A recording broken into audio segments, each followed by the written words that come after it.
Part 5. What current role do they play in human affairs that is relevant to this notion concerning 666? It is important to know that Zhor'i may have appeared to make several mistakes. Everything the Zhor'i do is calculated to bring the best possible outcome given the conditions they have to work in, such as other extraterrestrials who are either unwilling to cooperate at all or unable to cooperate to the extent that could benefit the Zhor'i. There are no true setbacks. Only progress through Route B rather than Route A as events have transpired. Prior to World War II, a political party in the Galactic government, transliterated from Common Zhor'i to English as the War Council, had assumed power in a similar manner that the Likud would assume power in the Knesset, or the Liberal Democrats may assume power in the British Parliament.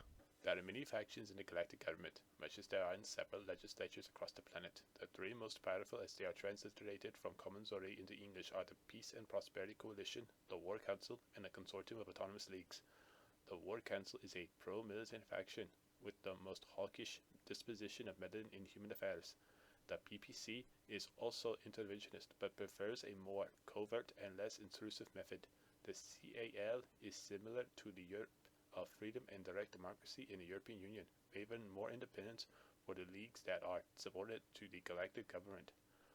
A league is a union or small empire of extraterrestrial civilizations that exist as a political entity within its own right in the Milky Way galaxy. The Galactic government, in turn, is just a provincial government of the Greater Zhor'i Empire. As support for the Nazis proved to be a dishonor to the War Council, the War Council lost respect in the galaxy and thereby lost power in the Galactic government, who replaced them in turn would also lose favor as the British would perform atrocities in 1943.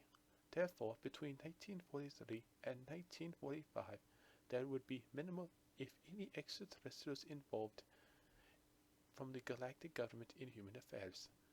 This has led me to believe the War Council was ousted from power by the Peace and Prosperity Coalition due to the Holocaust, which in turn lost power to the consortium of autonomous leagues thanks to the British mistreatment of the people of India. The CAL can be just as powerful as the other factions and could have been as vital in preventing the catastrophes that would end up transpiring inevitably. It would come down to what agreement the leagues would compromise upon that would determine the fate of mankind. The extraterrestrials in the CAL were divided in who they should support between Japan and the United States.